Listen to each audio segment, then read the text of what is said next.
Every year in the NFL, it's a new team. As far as goals go, we have one. Putting a f***ing ring on our finger.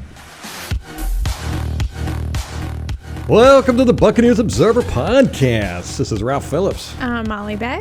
Today is July 28th, 2021. We have 43 days left until kickoff for the Tampa Bay Buccaneers against the lowly Dallas Cowboys. I actually have a bet with a friend of mine. He's a big Dallas Cowboys fan. And I couldn't believe it. Yeah. Who would take that bet? I know. We'll get into that later about Idiot. how everybody is underestimating the Buccaneers. But, hey, whatever. A lot of people are saying that the Cowboys actually have a chance to go to the playoffs this year. I do not agree with that, but hey, I mean, possible. if the NFC East is as shitty as it was last year, they knew. Damn, you just come right out of the gate. One, talking smack, and two, cussing. I need a little beep button for you. Beep. All right, guys, we got a huge podcast today. As you know, we haven't had one in quite a while. It was actually a lot longer than I thought. Its time has just flown by. So we've got a lot to catch up on, and we didn't go all the way back. You know, we keep notes when we don't, between podcasts for stuff to talk about. So I just went back a couple weeks, and then I was just like, all right, I know, that's good enough. Lord. So much of it was really stale, so I don't think y'all would have wanted to hear it anyway. Yeah, and this year is, one of the reasons why we haven't done a podcast like we normally do is because it's just been very uneventful, very, very uneventful. Now, you can remember last year we had Tom Brady signed. Big event. Rob Gronkowski signed. Big event. The reveal of the new jerseys. Big event, which was great. I mean, if y'all guys don't remember, it just seems so long ago we had those ugly jerseys. I know, the alarm clock. Yeah. Those jerseys will forever define the Jameis Winston era. I feel like they kind of went along hand in hand. I can go with that. Yeah. And the re-signing of Shaq Barrett last year, too, was a big event thing. Remember, we were like, is he going to stay? Is he going to go? Mm-hmm. And he decided to stay. That was a big event. We also had Sue and JPP. All those guys were, if we didn't know what was going to happen with them. And everybody stayed. And this year, nothing's happened. We signed all of our guys, every single one of them. All the starters are coming back. There's been no uniform changes, no big free agency events. The biggest one I would say was Giovanni Bernard. Yeah, right. Coming, but yeah, that just shows how little has happened in the off season. I know. So we decided to take a break, and we've gotten a lot of people asking where we've been, if we were coming back, and everything. Oh yeah, we're coming back. You're probably going to get sick of us here in a little bit because we have the Buccaneers juice flowing through our veins now. We sat up all night last night talking about Buccaneers stuff and watching videos and all that good, and deciding what we're going to do throughout the season, planned out a whole bunch of stuff. Then again, you know how we are. We plan a lot of stuff. What we actually do, different two separate story. Things. We're very ambitious. Yes. Is that my phone? Yeah. Sure. Come on. It's my Pomodoro. I don't think mine's on silent either. Yeah, we've got a lot to talk about. Just do want to warn you a little bit. One of the reasons why we haven't done podcast as much, besides that there hasn't been a lot going on, what has been going on has been a lot of politics. And if you listen to this podcast, we do everything we can to not even touch politics. But today, we're probably going to touch into it a little bit. I was raised with the axiom that, when you're in mixed company, you do not talk politics and religion. That seems to have been thrown out the window about 10 years ago. And now it's like politics are everywhere and in everything. And it's almost impossible to avoid talking about them. So we're unfortunately going to have to dabble in that a little bit. We'll save that towards the end. We're not going to go real deep into the actual politics side of stuff, but there's some things we just have to talk about because they do affect the Buccaneers. I have a spider on my microphone. Okay. What is going on? That's how long it's been since we've used it. You got like cobweb spiders coming out. Hasn't been that long. Oh, Lord. All right, Molly, you want to start off with anything? You got some news? Sure. Let's start with the roster moves. Training camp started on the 25th, Sunday. Day before Ralph's birthday, everyone. Ralph's birthday was Monday. We were selling. We had talked about doing a podcast then. I got this new shirt. That's pretty cool. That's pretty cool. Can't see it. You can see it. It's pretty cool. Buccaneers themed affliction shirt. I like it. Okay, so we had some roster moves as training camp started. We put wide receiver John Franklin, cornerback Chris Wilcox, tight end Cam Brate, and wide receiver Justin Watson on the PUP list. We then signed... Every time I hear PUP list, I think of puppies. It's such a cute name, you know? So I want to be on the PUP list. It was funny. I was watching all the press conferences, and BA called it the PUP list. I guess he didn't want it to sound so delicate. I like the PUP list, though. But then we signed tight end DeQuan Hampton from USC. And then we also waived safety Curtis Riley with an injury designation, and then signed safety Chris Cooper. I don't know who any of those are. We're going to get a lot of those this time of the year. So Yeah, don't get used to them. Right. Don't get used to them. Don't get attached to them. They ain't going to be here long. And in training camp, they've been kind of thin at safety because Jordan Whitehead was put on the COVID reserve list. And then Antoine Winfield Jr. got a false positive, but I think that he was still held out of camp one day. So that was the reason for the move at safety. And then we have some news from some of our NFC South rivals. Michael Thomas is expected to miss the start of the 2021 season after... Doesn't help us. He underwent surgery to repair ligaments in his ankle, which he injured last year. Was that against us? Probably. Didn't we take him out? We were hurting everybody last year. I know. So he could be on the sideline for several weeks per Ian Rappaport. Now, we don't play them until October 26th. Oh. So it's way deep into the season. He might be fresh. Yeah, right. He's going to be. He comes back in. Their defensive tackle, David Onyemata, he got tested positive for banned substances, and he is facing, or he got a 6-game suspension from the NFL, which means he'll be back October 26th. I'm sorry, we play them October 31st. Okay. Oh, so yeah, the Halloween game. Mm-hmm. Yeah, he will be totally rested to come back and play us. It couldn't have been any worse. It's almost like the NFL went, when are they playing the Buccaneers? Let's do that. We'll find him, or we'll suspend him right up until the day he plays the Buccaneers. And then so that is some stuff happening in our division. What else you got? The Bucs announced that Monty Kiffin is going to be inducted into the team's Ring of Honor Week 2 when we host the Falcons. That's September 19th. Well deserved. Yay. I think it was a little long for them to wait. And the guy's not getting any younger. He was a big factor. He actually changed the sport. Implementing that Tampa 2 in our defense actually changed the sport. So he definitely deserves a Ring of Honor accolades. Congratulations. And if you get to go to one of those games, congratulations, because the Buccaneers have sold out 2021 season tickets, and all the other tickets are extremely expensive. I know. I think they're all sold out, even the non-season tickets. Yeah, I think all the games are sold out. I don't think there's any available. If you want to go to a game, you got to get aftermarket, secondhand tickets, and they are going to gouge you. Yeah, even in the nosebleeds. The Buccaneers got their Super Bowl rings on the 22nd. Man. They had a big ceremony. Those things are nice. They are ridiculous. They are so big. Yeah, now normally the Super Bowl contracts with, I want to say it's Tiffany's, might not be, don't quote me on that. We'll find out in the fact check follow-ups. But the Glazers have, both times we've won the Super Bowl, we've contracted with our own people. Outside guys.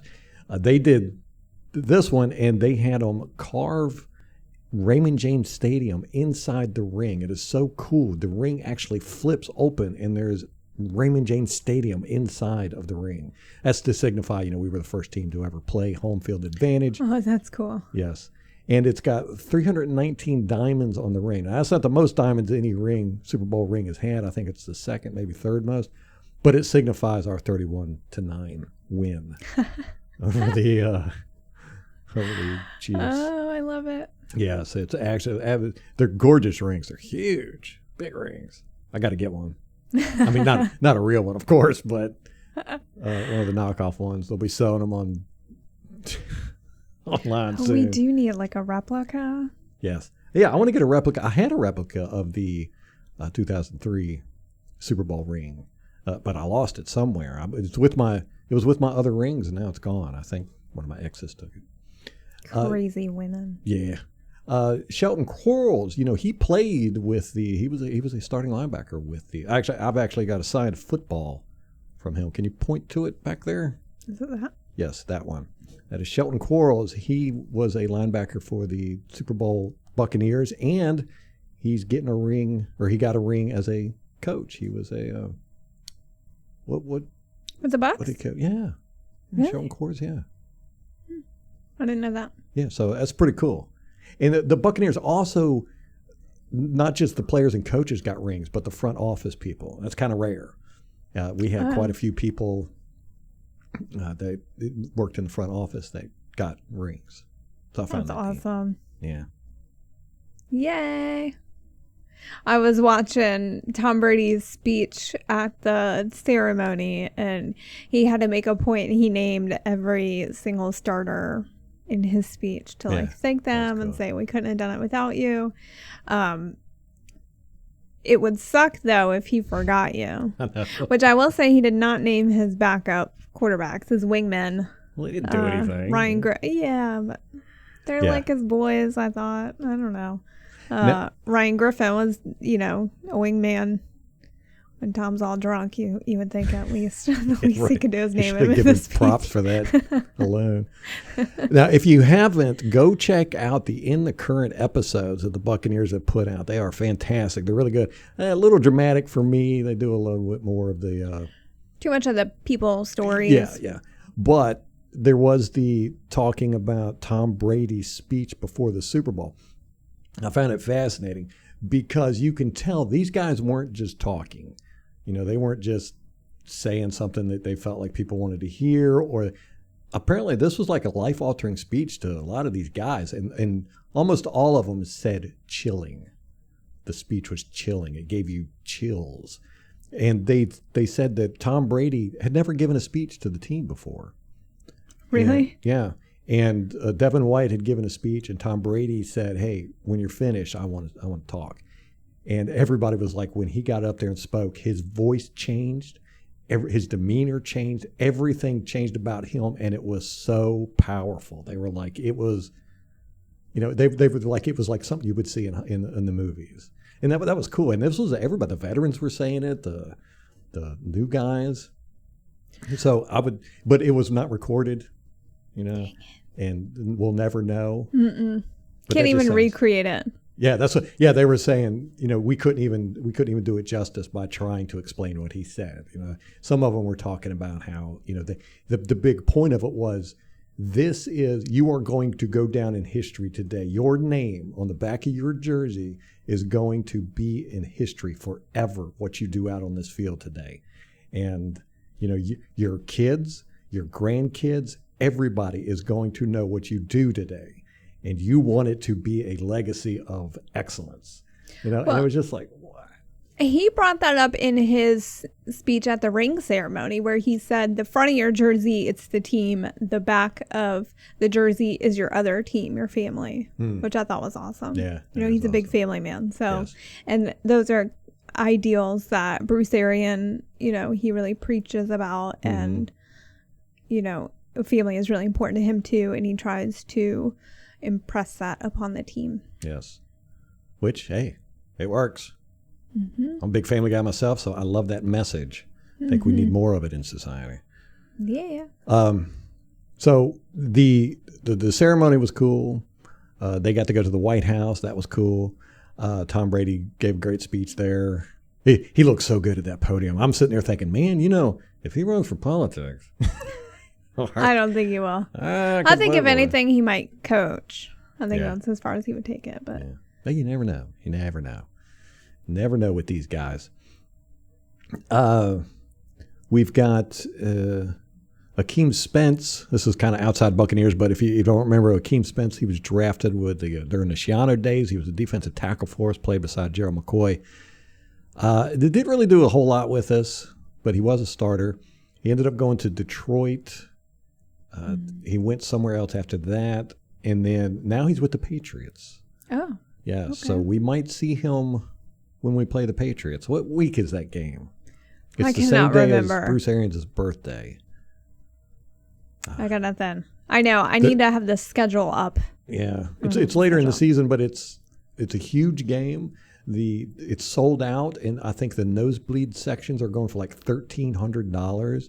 You can't. I mean, it's like the most expensive game ever. Besides Super Bowl tickets. It's at Gillette Stadium. It's at Gillette Stadium, and you know that stadium is going to be going off because they got a taste last year of what it's like to not have Brady, and we talked about this numerous times. How last year was going to be a test to show, was it Brady or was it Belichick?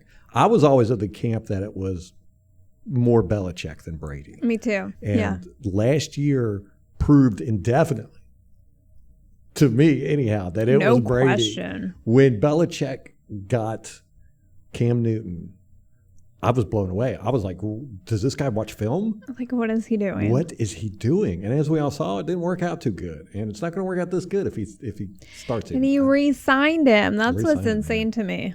Yeah, it really altered my whole view of that dynasty. I'm like, wow, was it really all Tom Brady? I mean, maybe Belichick's just he's like a Mike Smith or a Mike McCarthy who, they just sit back and get massages and stay in the hot tub and let the players do everything. And Tom Brady apparently has got great leadership qualities. Yeah. And he might have been the whole thing behind that 20 years of excellence there in the Patriots.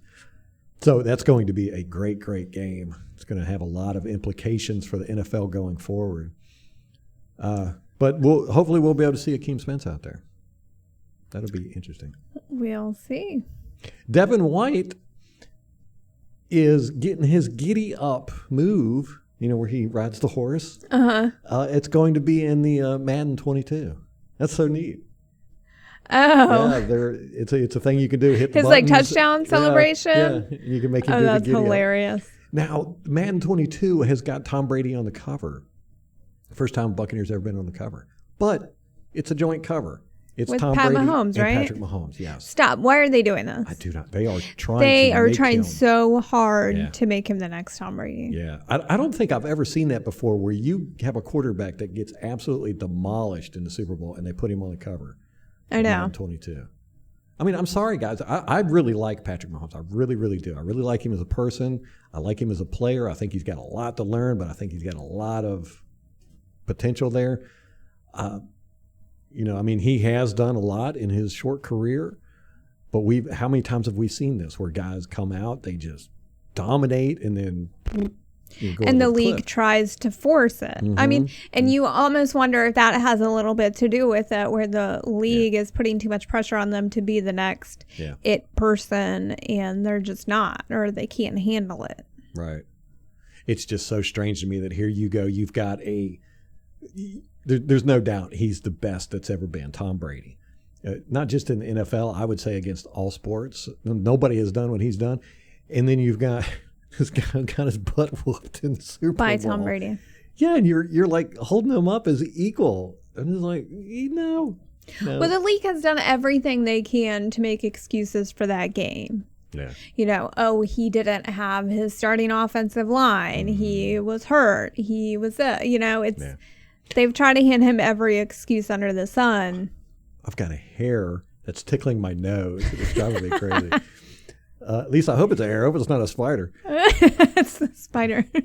Now, yes, the league has done everything they can to excuse that game. And rightfully so. I understand what they're doing because, Tampa Bay, a small market team, they would much rather have somebody like Mahomes win because, everybody's sick of Tom Brady winning. If he's not on your team, you're sick of him.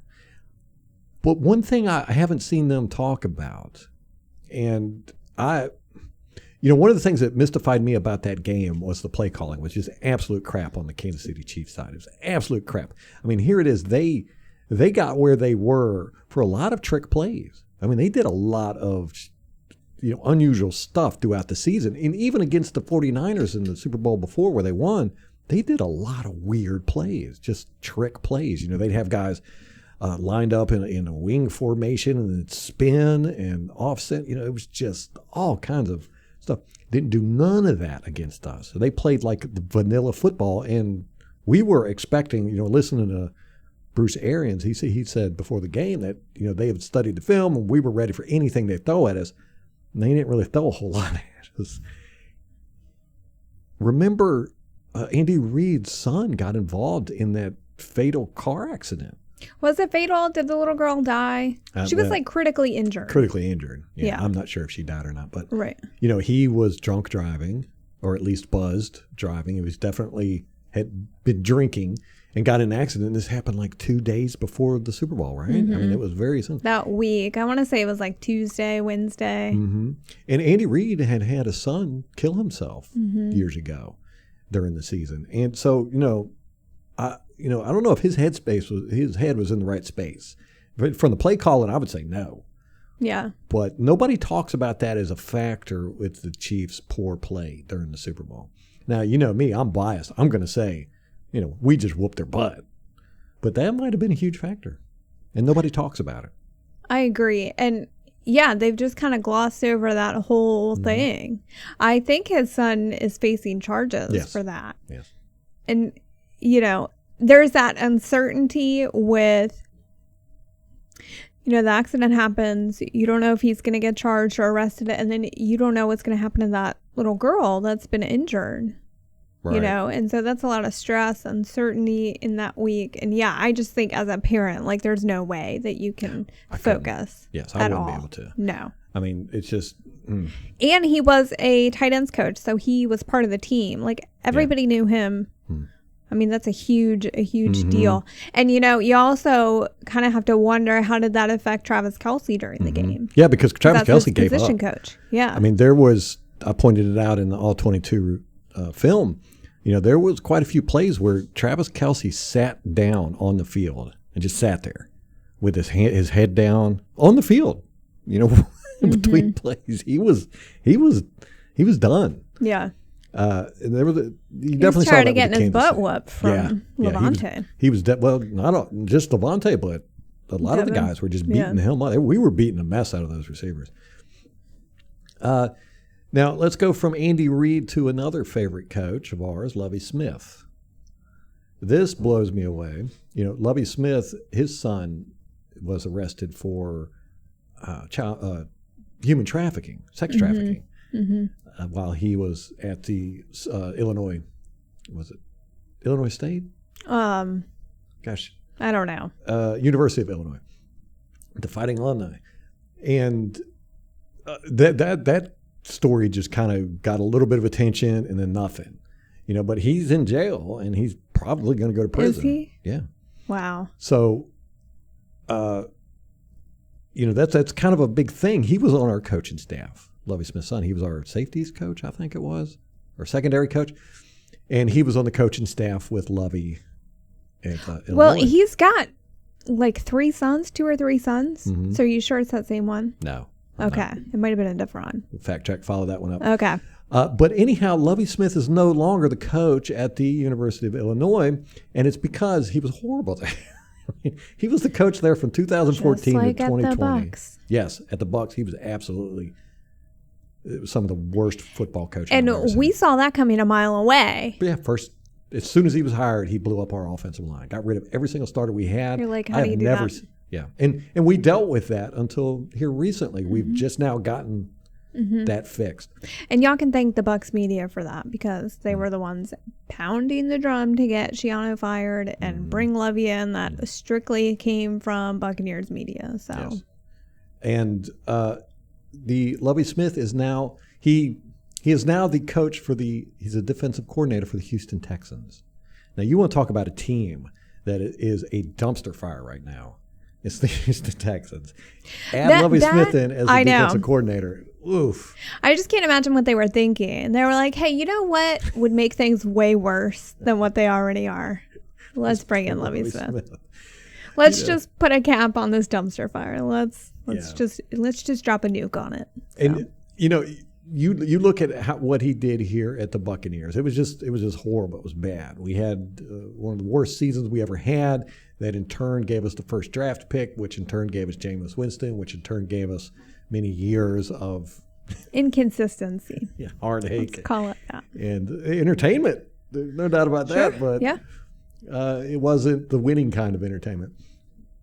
Now, he went to the University of Illinois the next year after we got rid of him in 2014. So he coached with the University of Illinois from 2014 to 2020, and they finally got rid of him. His record at the University of Illinois was 17-39. Oh my God. Yes. Why? Why would they keep him that long? Right, I know. Well, it's just his legacy. It appears to be the only thing keeping him in a job. Yeah, that name. But I'm like, he wasn't even that great when he was I don't know, like at the Bears. He was not that great. Right. Yes. Yeah, mediocre. I did a whole podcast on that years ago. And his record in the Big Ten Conference was 10-33.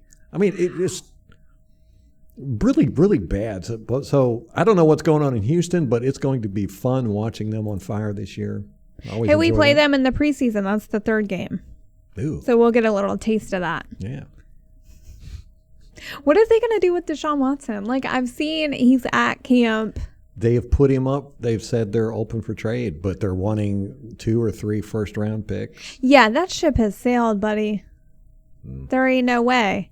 I mean, when he initially asked for a trade, you might have been able to get that. Yeah, but now he's got all that legal stuff going on with the secretary. Nobody wants to touch that. It seems quite apparent that he does have an issue with getting women to massage him. Yeah, he's a little handsy. Right.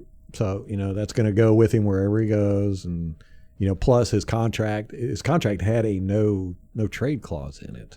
So. So you're going to have to take on his whole contract, all that money.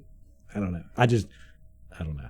Aaron Rodgers apparently is coming back to the Packers. He's there, and he gave he spilled the beans in this press conference. I haven't watched it yet. Yeah, I was just looking at it on Twitter a little while ago. Maybe we'll talk about it in the next podcast. But he got up there and just said everything. Wow.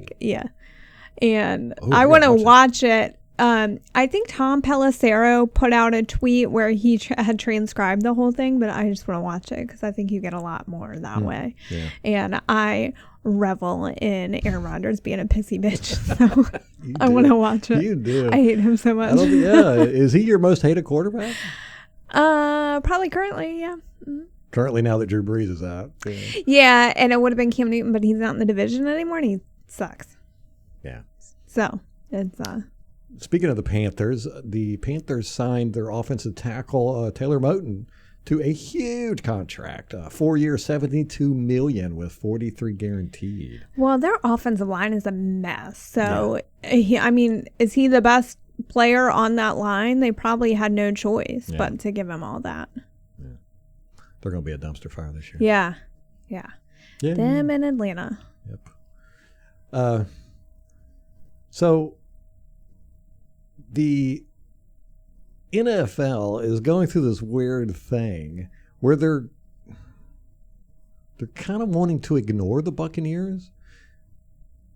I don't really understand it. Of course, we've always been the redheaded stepchildren of the NFC.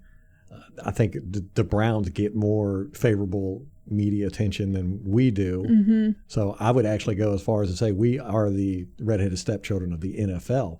The same thing happened when we won the Super Bowl back in the early 2000s was, everybody just kind of ignored us. We didn't get the primetime games that most Super Bowl winners get. After I think we had 3. Normally you get 5.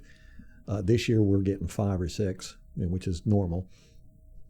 And we didn't get hardly any attention. And of course, everybody said when we won it that the reason why we won it is because John Gruden knew the plays. And, there was some truth to that. But we were a damn good team for many, many years. We deserved that Super Bowl. You could put us in there with anybody. And, we ended up playing the best team in the NFL at the time. They were the highest ranked offense, and we were the highest ranked defense. And we just beat them up with our defense. Kind of the same thing happened this year. We go in, and everybody has all the excuses. The offensive line for the Chiefs was down. It was bad coaching, whatever. But we just beat the mess out of them. So it seems like this year, the Kansas City Chiefs are still expected to win the Super Bowl this year. Really? Yes. They were. Y'all don't learn. I know, it is the craziest thing, but it's worse than that. The ESPN came out. I think it was ESPN. Let me see here.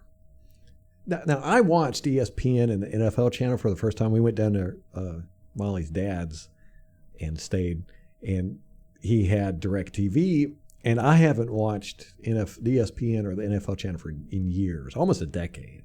But it's definitely been for the past 5 years. And I had the NFL channel on at the house all the time. We'd walk around, always NFL channel on. The day the NFL channel started, I got a subscription to it, and I've just been a big fan of it. But it morphed into, I don't know what to call it, the punditry, opinions. It was more about it was more drama than anything. They talk, and you notice this with the media, especially sports media, they talk more about the players and the personalities and the drama. It's almost like a soap opera.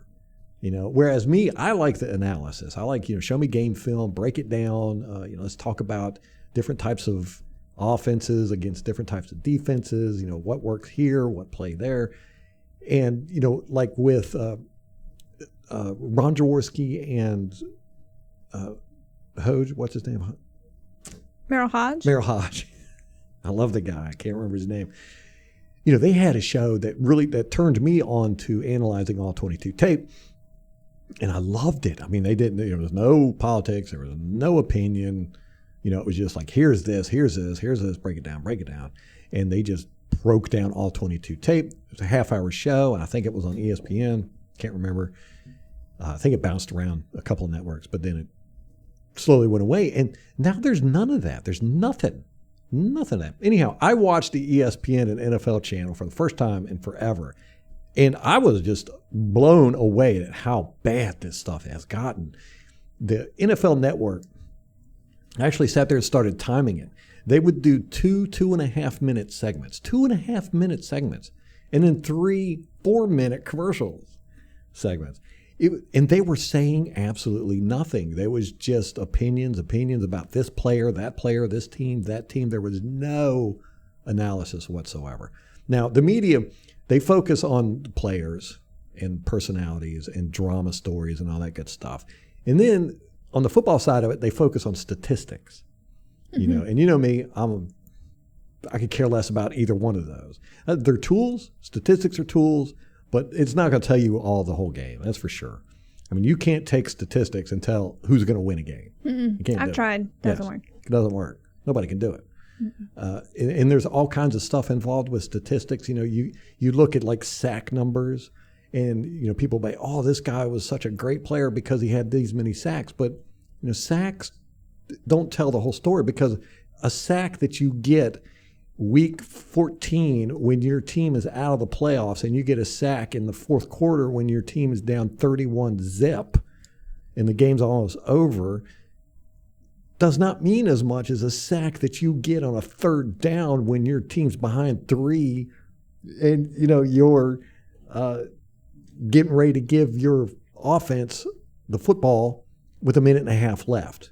That's a huge sack. Now, we get a lot of those sacks. You go back and watch our games. Our defense stepped up on third downs late in the game, and we haven't had that a lot. So, sack numbers are not the same. One sack is not equal to another sack, but you don't see them in stats. You don't see that in stats. And even when they try to implement stuff like that, it's just really hard to do. It's kind of objective and all that good stuff, or subjective. Anyhow, so I'm watching these talking heads on there, and that's all they were. They were just talking heads. They were just talking their opinions on players and personalities and teams, and it drove me crazy. I don't know how people could watch that anymore.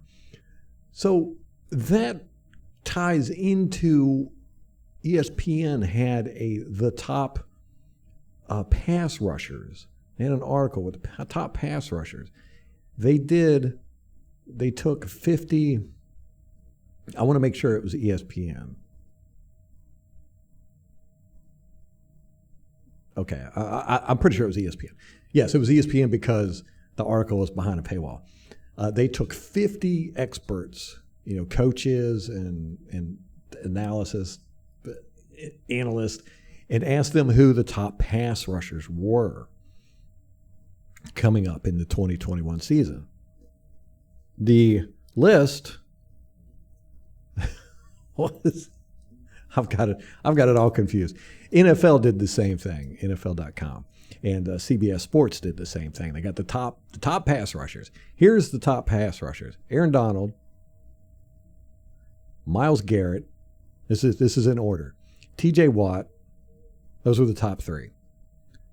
And then their names. Right. Well, Aaron Donald, you could say, he's definitely elite. Yeah, but they're not saying that because of his current circumstance. They're saying that because what he's done in his career. Right. It's not where he is in 2021. Yeah, and great highlight plays. T.J. Watt's definitely a great highlight player. And he's a name, Watt. Yep. The Watt name. Right. Runner-ups were Khalil Mack, Joey Bosa, Chase Young, Chandler Jones, Nick Bosa, Cam Jordan, and Von Miller. Again, all names. Those are all names. Right. You notice something missing there? Any Buccaneer? Any Buccaneers. Shaq Barrett, Vita Vea, Ndamukong Suh, JPP. I mean, come. It's amazing. Here it is.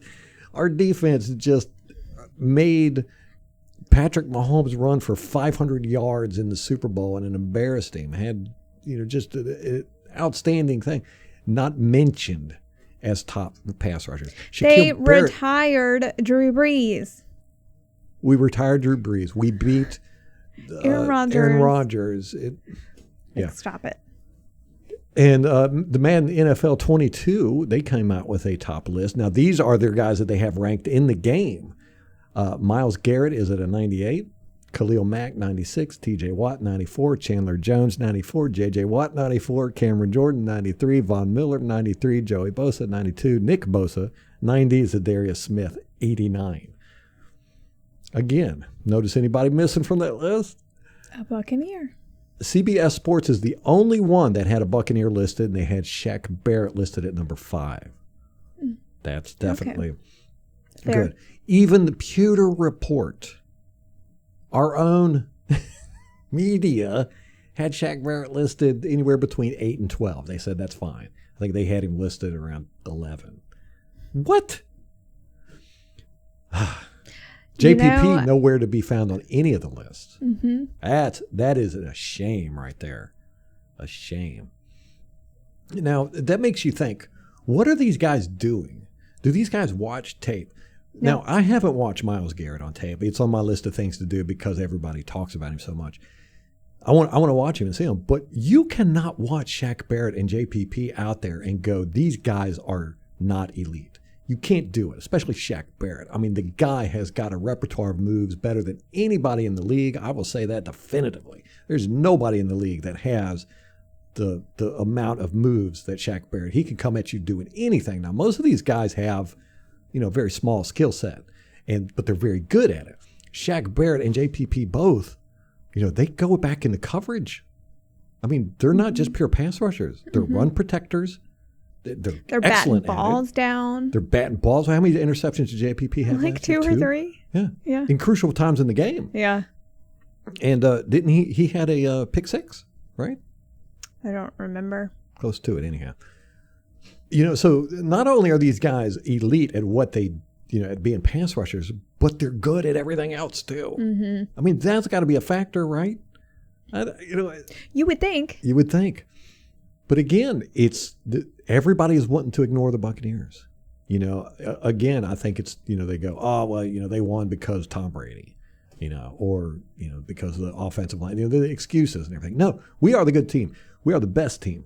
We are head and shoulders above any team out there right now. There's no doubt in my mind, unless there's something extremely tragic that happens in, you know, the future. You know, speculation is just rumors of the future, so you don't know what's going to happen. But you know, I put my money on the line. Buccaneers are going to win again the Super Bowl. There's nobody out there that can compete with them. Nobody.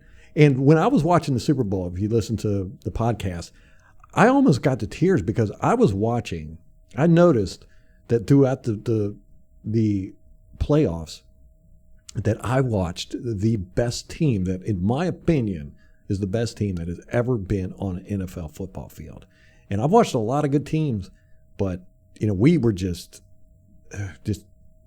so good at every position. We had no weakness. Our weakness was our kick return game. And that wasn't special teams. Yeah, special teams, tackling and blocking. That's it. That was the only weakness we had, and that was not really much of a weakness.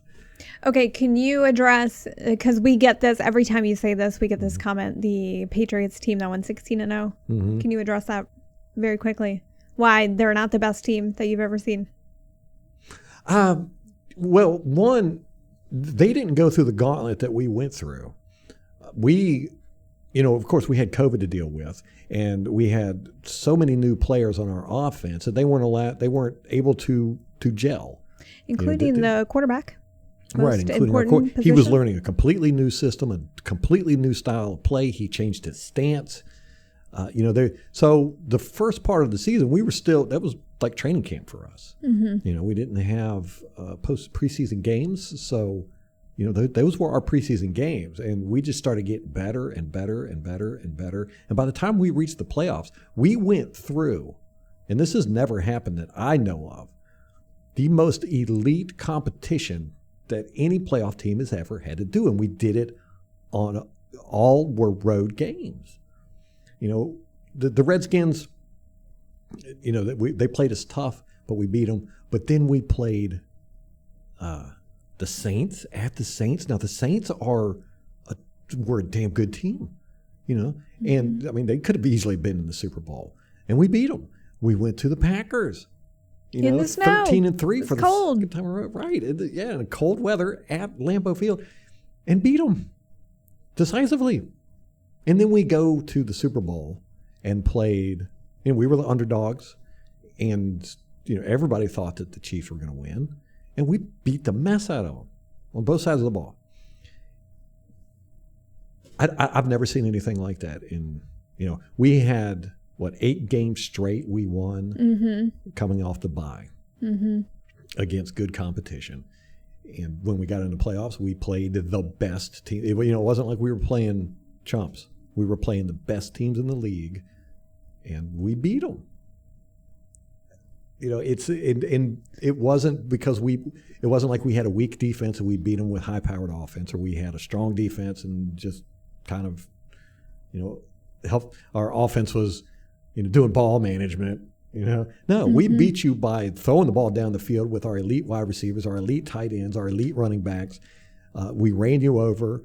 Our offensive line was crushing people out there. Our defense was killing your quarterback. I mean, look what we did to Aaron Rodgers and Drew Brees and Patrick Mahomes with our defensive line. Our linebackers were all over the field just causing havoc and hurting people, and our secondary was getting interceptions and batting balls. There was no weakness on this team. None. So, and they're all coming back. I don't know. It's just insane to me how the whole NFL isn't just eyes on the Buccaneers 24/7 going, this is going to be is there ever going to be a better team in the history of the NFL than the Buccaneers this year? I don't know. I don't see how there could be. I just think that they're sticking their heads in the sand. But I'm almost glad for them underestimating us, because it really seemed like that gave us an advantage last year. Particularly, you saw the secondary where they kind of held on to all the shit talk and the doubt and the, you know, they just held on to it and motivated them. then they put their money where their mouth is, and then they talk their smack. Yes. So I'm fine with it that we're just being completely underestimated. And I think everyone, including Tom Brady, is just going to use that to motivate them. Yes. And, I understand the NFL's point of view and all the people that are in the NFL and the coaches and all that stuff. They're kind of sick of Tom Brady, and it's a thing that where you can't emulate him. He's not exciting. And it's boring. And he's boring, but he's just so precise in his everything that he's just the best. He's at elite. Now Patrick Mahomes, exciting to watch. I mean, a good gosh, some of the throws he makes are just unbelievable. So they want that to be the story because it's exciting. The Tom Brady and the Buccaneers, small market team. Even Mike Evans. He is a great receiver, but he's not exciting. He's not catching the ball and, making 17 people miss like Tyreek Hill and, run blazing down the field and all that stuff. So the NFL wants these more dynamic, exciting players. And what they're getting is the Buccaneers, who are very technical, analytic, and precise players. It's the exact opposite of what they want. And they're just dominating everybody. They're going to dominate this year. It's going to be horrible. Unless, like I said, tragic things happen. Now, it wasn't just the defensive line that they did this to. The NFL, there's all these lists going around. The NFL has the best wide receivers heading into the 2021 season. They do not want to talk. I mean, to be frank, it's hard to pick just one from the Buccaneers receiving core, but they don't want to talk about any of them. Right. Here's their top three. These are the Devontae Adams gets gold. DeAndre Hopkins gets bronze, and Tyreek Hill. Wait a minute, it might have been the other way around. Oh, Tyreek Hill gets silver. Yes. The runner-ups were Stephon Diggs, DK Metcalf, Julio Jones, Allen Robinson, Justin Jefferson. Are they serious right now? What team does he even play for? Is he still with the Vikings? I don't know. It's like you look at this and you go, "Oh, that's fantasy football." Those are the top-ranked fantasy football players. That's what they're going by. It's like, but never mind that Mike Evans has the record for the most 1,000-yard game. He's never had a season where he didn't get 1,000 yards. It's like, he beat Randy Moss in that. It's like, never mind that. Never mind Antonio Brown. Never mind a Super Bowl. I'm sorry, that was a serious list. Yeah. Who put that out? NFL. The NFL. Do they watch football? I don't think so. I mean, we got Mike Evans, Chris Godwin, and Antonio Brown.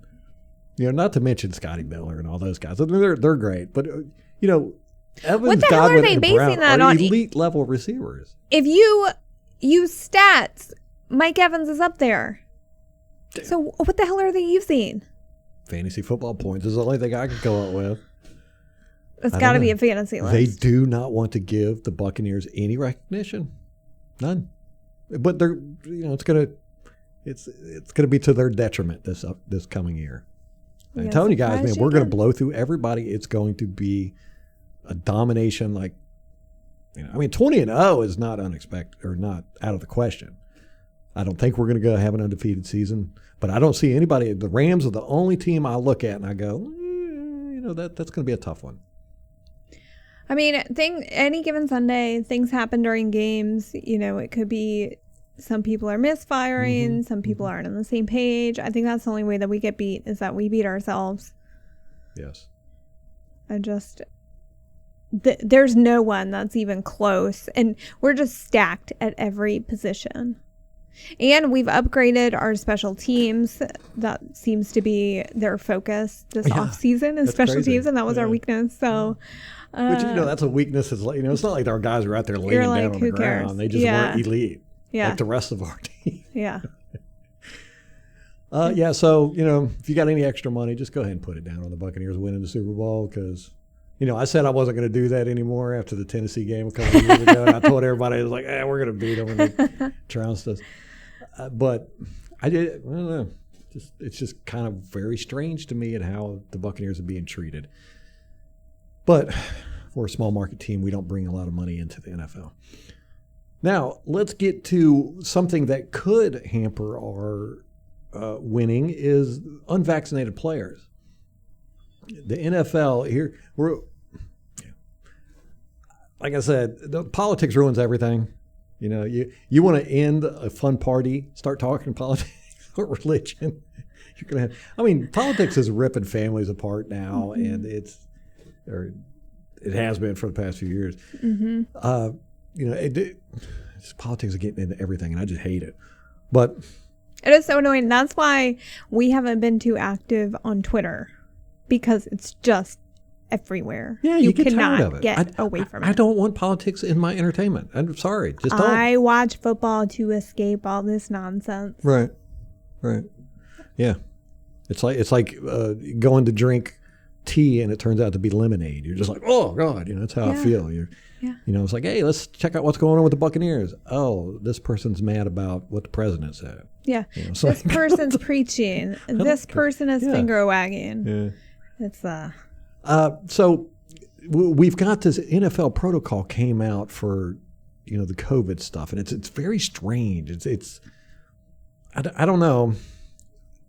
You know, last year everybody was in kind of a fog with all this. You know, we didn't have data. We're trying to figure stuff out, what's going on with this pandemic and everything. But now we've got a full year and a half of this stuff.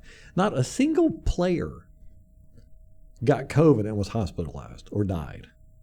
I think there was a couple that might have been sick for a couple days. But the vast majority of them, you know, they would get tested positive. They would just sit at home. Then they'd come back and play. I don't know what's going on with this whole vaccination stuff. It really doesn't make any sense. You know, now I've read the studies on the vaccination. The vaccinations, from what I've read, are effective. They keep you from a lot of cases getting the disease at all. But if you do get it, your symptoms are much less. You're less contagious. But you can get it, and you can pass it on to people, even with the vaccine. But the vaccine is very effective. We're talking about it in the 90 percentile. But, you know, these studies were done months ago during after the rollout of the vaccine. We don't know how much their efficacy tapers off. We're seeing in like Israel and stuff like that it appears that the efficacy of them are, you know, they're at like 60% effective now. I'm not sure. I haven't, you know, completely read that, and I don't want to talk a lot about this because, you know, we can get banned. You'll get banned on these things. But to me, it doesn't make any sense because a lot of these guys had it previously, so they have antibodies against it. We should be doing antibody testing, not whether you're vaccinated or not. That shouldn't matter. It's whether you have antibodies or not. But we're not even discussing that. Well, and here's the weird thing about that too. The rules do say people who had a previous coronavirus infection are considered fully vaccinated 14 days after they have had at least one dose of the vaccine. Oh, okay, yeah. So I guess there's somehow that makes sense. Why?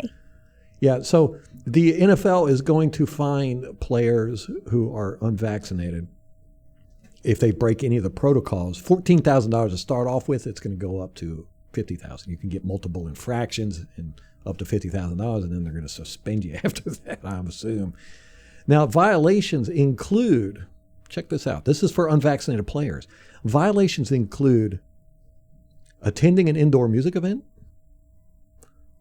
house gatherings of more than 15 people without everyone wearing masks, attending a professional sporting event other than NFL games, applicable NFL games, attending an indoor bar, attending an indoor nightclub, gathering outside of the club facility or team travel in groups of more than 3 people, meeting other players in person outside of club facilities. Now, this is what unvaccinated players can't do. So anything. They can't do anything. They can have no social life, no. And it's just so strange to me. It's like, what if you had it and you got the antibodies? Why should you be under these protocols? You know, it's very, very strange.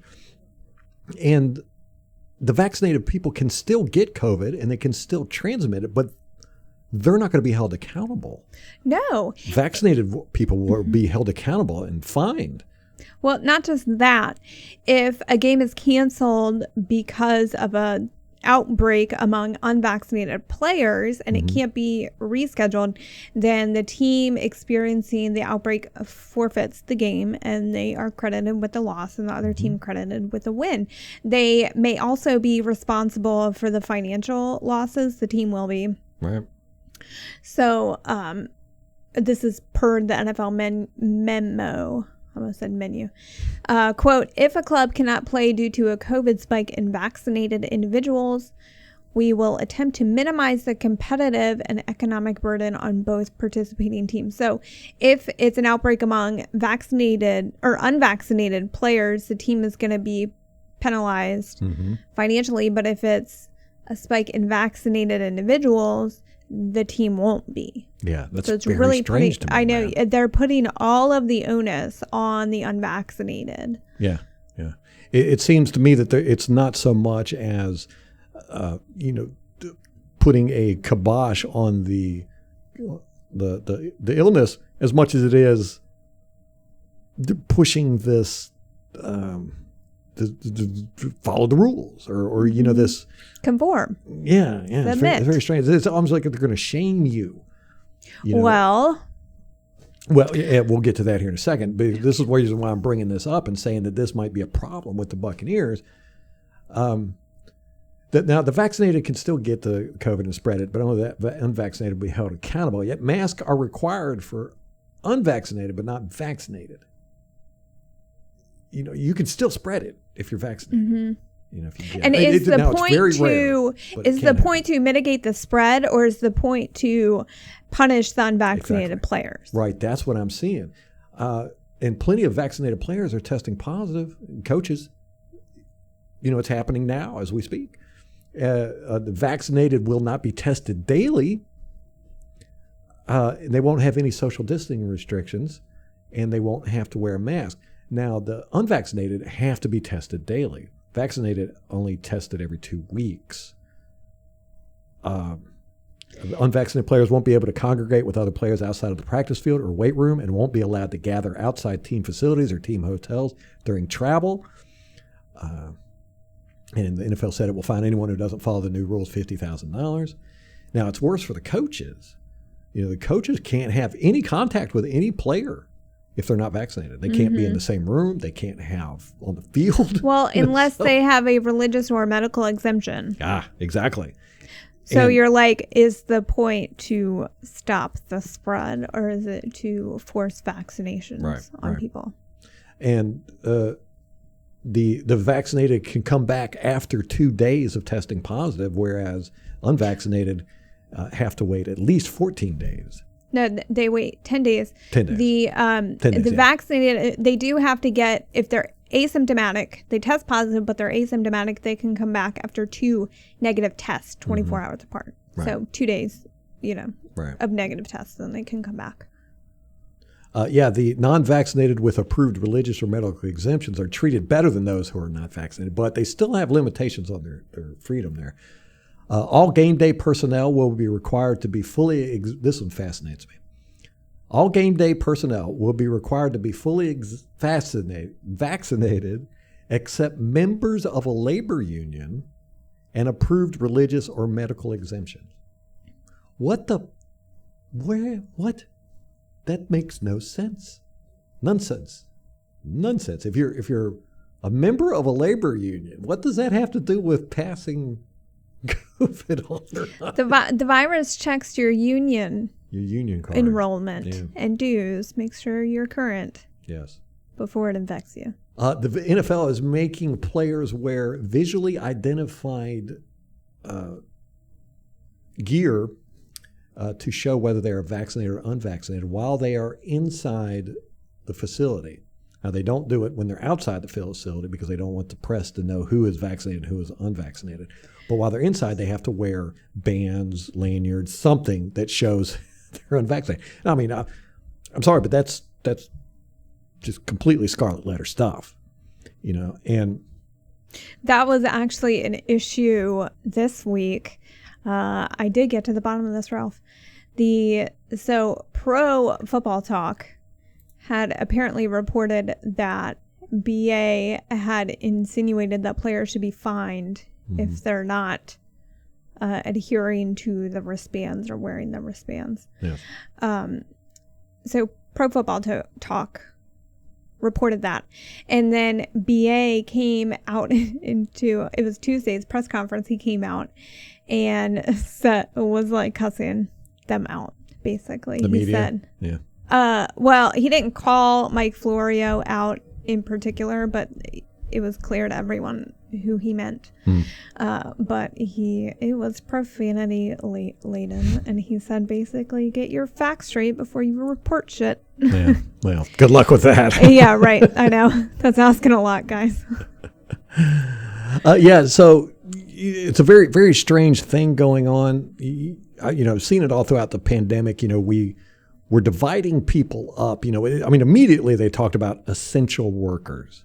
That didn't make me feel right. When you divide a society up by essential and non-essential people, it's not a good thing. Everyone's job is essential to them, right? And their family, right? So here now we're having visual identifiers being mandated, to show whether you've been vaccinated or unvaccinated. And like I said, there's a lot of guys who are unvaccinated, but yet they have the antibodies. We should be antibody testing so we know who has a more likely chance of, contracting it and passing it on. And like I said, you can still do it if you have the antibodies, but it's much, much, much smaller chance of it happening. So none of this is making a whole lot of sense. It seems to be more theater, more agenda pushing than anything else. Now, the reason why I bring all this up is because we have a few players on our team who have come out and said they don't want to get vaccinated. And they're not like second string players.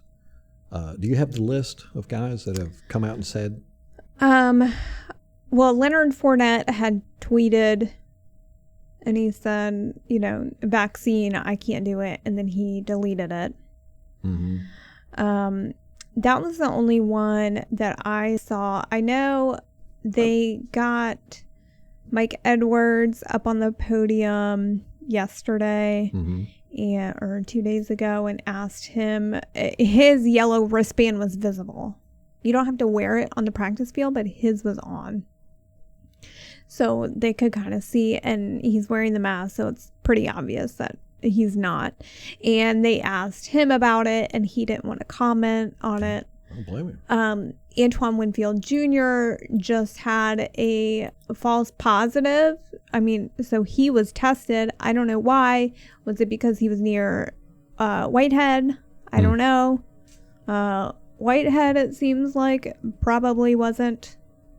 I don't know for sure. He's on the COVID list. So that's all that I know of thus far. Yes. So, we do have some prominent players on our team that, they don't. And, to be truthful with you, I understand where they're coming from. Like I said, the virus does not affect these athletes. It's not putting them in the hospital. It's not killing them. And these guys are super, super, super conscious about how they treat their bodies, what they put in their bodies. And, if you have doubts or, if you've already had, the virus and you got antibodies, you don't want to get injected with stuff. It's just, I think we're trying to shame people into this. We're definitely in America, it's gotten divided. I'm seeing people on the left are actually, in the media are putting out fan fiction about the people on the right dying, because they won't get vaccines. And I'm seeing people on the right talking about that the vaccine is going to kill people, and they hope it does because all these people are trying to push it. So it's a really, really horrible thing that's going on, and this isn't helping. Like you said, Leonard Fournette came out and he was like, basically don't want to get the vaccine, and then he deleted it. Well, some media figures jumped on that, and they shamed him for it. He's not the only one. Right. DeAndre Hopkins, And he got tweeted shamed it. for He deleted it. Jalen Ramsey, he's vaccinated, but he was tweeting like, it's not right that my teammates are going to be held responsible if they're not vaccinated. And I understand why people wouldn't want to get vaccinated. So Jalen had a very, it was everyone's choice. It was basically his point, and he wouldn't hold it against his teammates if they chose not to. And he caught flack for that. And of course, there's Cole Beasley, who's been very vocal. He's the only one I know of who's been vocal about not getting vaccinated and why. And, he's saying, I hear from players every day who they don't have, for him, he's like, I made my money. I'm not worried about, I could leave the NFL today and I'd be fine and my family would be fine. But there are guys who they're going to get cut if they don't get vaccinated. Right. And, what are we doing? Yeah, it's all very strange. Why are we doing this? Well, like I said, Leonard Fournette put that tweet out, and immediately it was attacked by the media.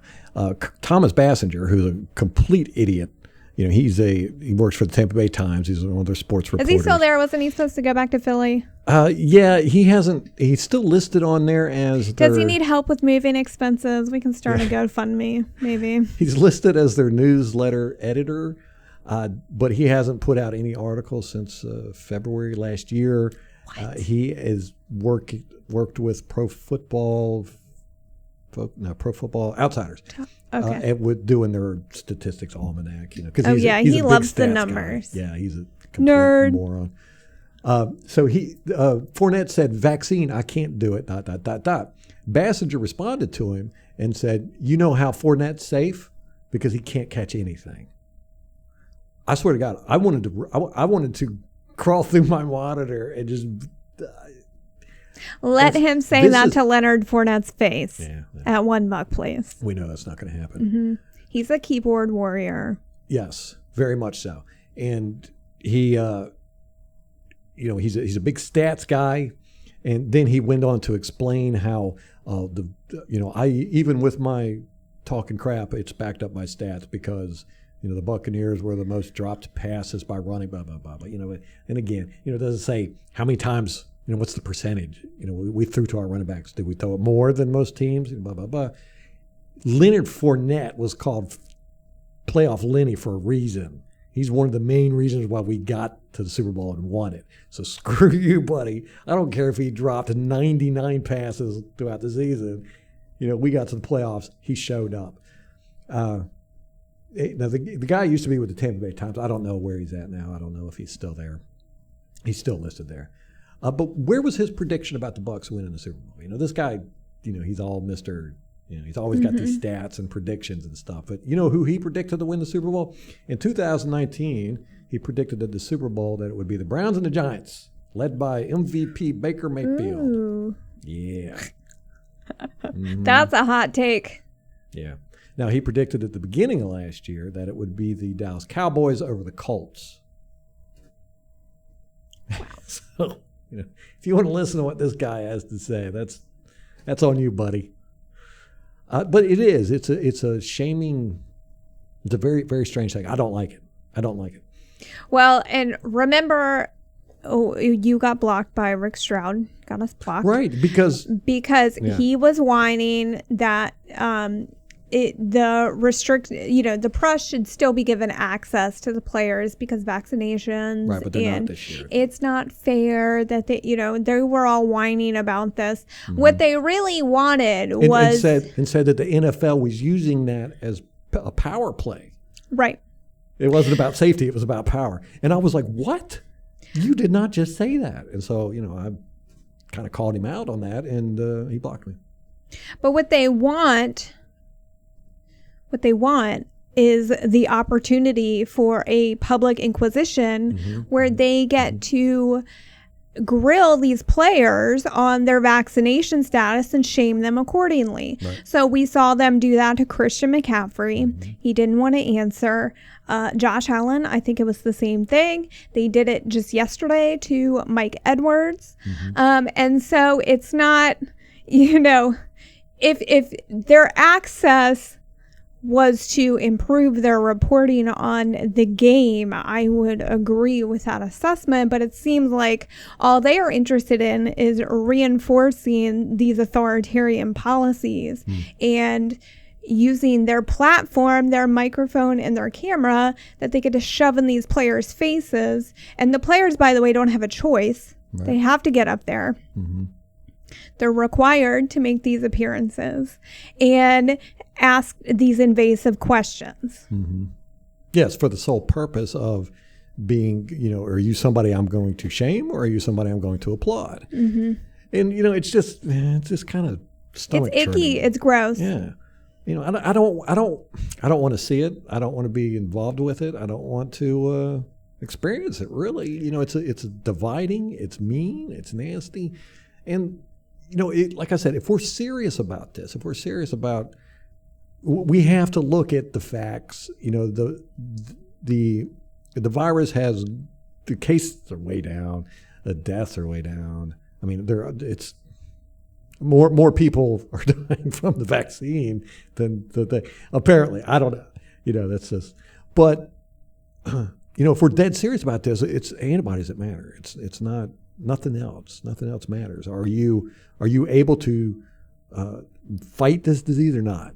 That's what matters. Not whether you have a wristband on, or whether you social distanced, or you got a mask, or you did the right protocols. It's, can you spread the disease or not? Yeah. And it doesn't seem like that's the issue. It seems like the issue is all of these rules and regulations and shaming and punishment. Punishment and stuff like that. Who can we blame? Yeah. I don't like it. And it could seriously affect the game. Now, last year we were worried about this. We were worried about, teams getting, having to forfeit games and all that good stuff. But I think this year it seems like last year it was more of a let's all kind of work together and get this going. This year it seems to be like, no, we're not working together. We're dividing people up into those that have, those that don't, and we're going to attack the ones that don't. And I'm just like, man, it just kind of feels, ugh.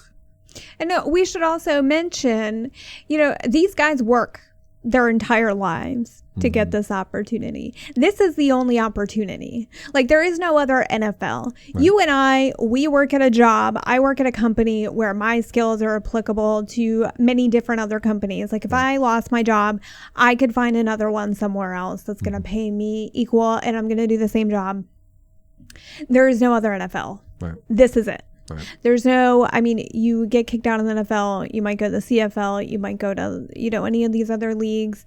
You're not going to get paid as much. You're not going to be famous. Mm-hmm. You're not, you may not even last there. Most guys don't.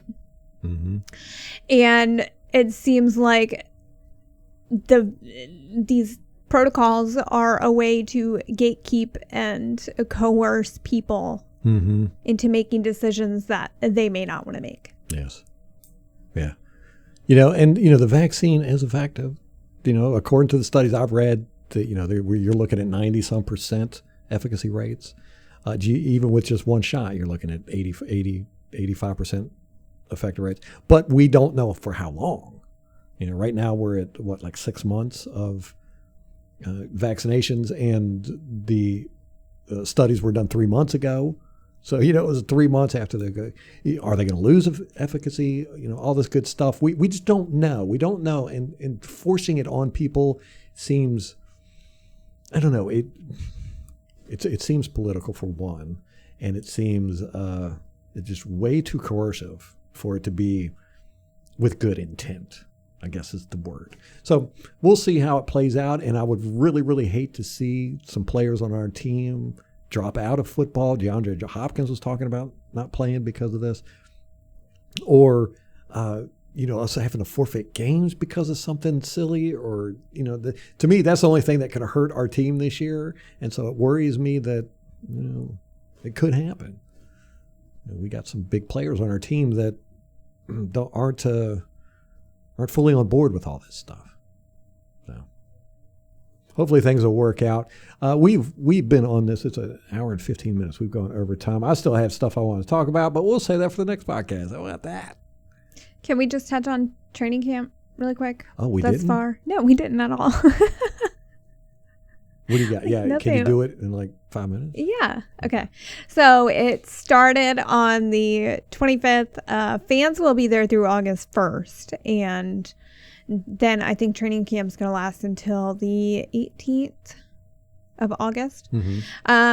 So season pass members are the only fans that are allowed. And actually, Joe Buck's fan tweeted out today and they said there's like 100 seats available. There's so many empty seats at the training camp. Really? And he was like, it's not really right that there are people that want to come, but they can't because they're not season pass members. They should be opening it up to the public, which I was glad to see that from them. I mean, they have a platform.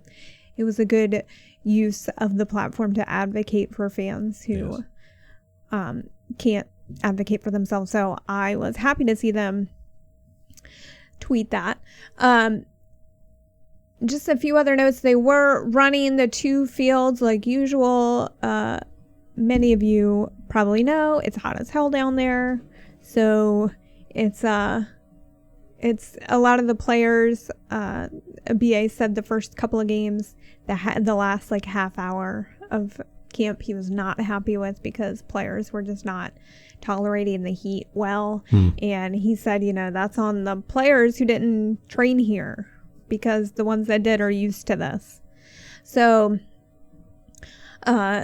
they were all talking about staying hydrated so they didn't get soft tissue injuries, and they did end up moving it inside a couple times, which was good. I think there might have been rain one day, so they moved inside. Joe Tryon was a full participant in camp after missing OTAs because of a minor knee procedure. AB was 2 days late, but he didn't end up showing up. And again, he had a knee procedure in the off season, so maybe that was why. I don't think anyone really cares. And then OJ is still limited as he recovers from his Achilles injury. So today I was seeing that Brady lined up at corner. What? I know. Craig almost tweeted it, but he said it was very brief, like one play maybe. So it's a weird thing. I'm gonna look very for, weird. I know. Yeah. I'm gonna look at video for that. And then okay, so we have upcoming August 14th is the first preseason game. That's a home game. It's going to be at 7:30. We are hosting the Cincinnati Bengals. A week later is our second game. Again, that's at home, August 21st at 7:30. We'll be playing the Titans. We may have a joint practice with the Titans that week. And then August 28th, we are at the Houston Texans, and that's at 8 o'clock. And then we have kickoff on September 9th. It is Thursday Night Football, 8:20. So it is right around the corner. I'm so excited. And I know. It's like my blood is starting to get all pumped up. Yeah. It's been such a dull off season, man. It has. Yeah. Very, very uneventful. Yeah. But that can be good sometimes. Hey, check this out. This just popped up. The Giants have cut tight end Kelvin Benjamin. Oh, I saw this. You did? Yeah, because he was stealing food. What? There's video surveillance. What? Stealing food from the facility to take home. That's weird, though. That's very, very, very strange. I mean, he can afford food, right? I don't know. That's one of those things. I'm like, I don't know that I would cut somebody for that. I don't know. Did they say something to him first? And like, hey, don't. Yeah, he was confronted by Godwin and Judge, and he stormed off, leaving camp. Oh my God, that is so weird. So something's wrong going on with him. That's weird. It is weird. It's a little sad. I don't know. That's weird. He'll get signed somewhere, I'm sure. Okay. That was all that I had, Ralph. So, do you want to talk about our schedule coming up as far as what we plan to do? No. Okay. Because every time we do, we end up not doing it. Okay. Fair enough. Fair enough. All right, guys. We're going to wrap this up. I hope we didn't step on too many toes out there talking about our the thoughts on the COVID protocols. We do try to keep politics out of this as much as possible, and really our opinions outside of anything but football we try to keep out because you're here for football, we're here for football. I mean, I could go full Alex Jones up in this bitch and start talking about gay frogs and all my crazy political opinions. But you come here for my stupid football opinions, not my stupid political opinions. So I can't believe you just said that. I mean, you brought up Alex Jones. That'll probably get us banned. Just saying his name, I think. He is nuts. That's all I'm going to say. He is nuts. That's true. Yeah, we're not Alex Jones fans, by the way. That's kind of how it sounded when you said that. Oh. Yeah. No, I just mean, anyway. Yes. Okay. So anyhow, stick with us, guys. We've got some great analysis coming up for you, and we're going to do it all year long. And, the Buccaneers are the best team on the planet right now, and they're going to continue to stay that way. That's my belief. That's my opinion right there. You want an opinion? I got it. So stick with us. And check us out. We got some interesting stuff coming up.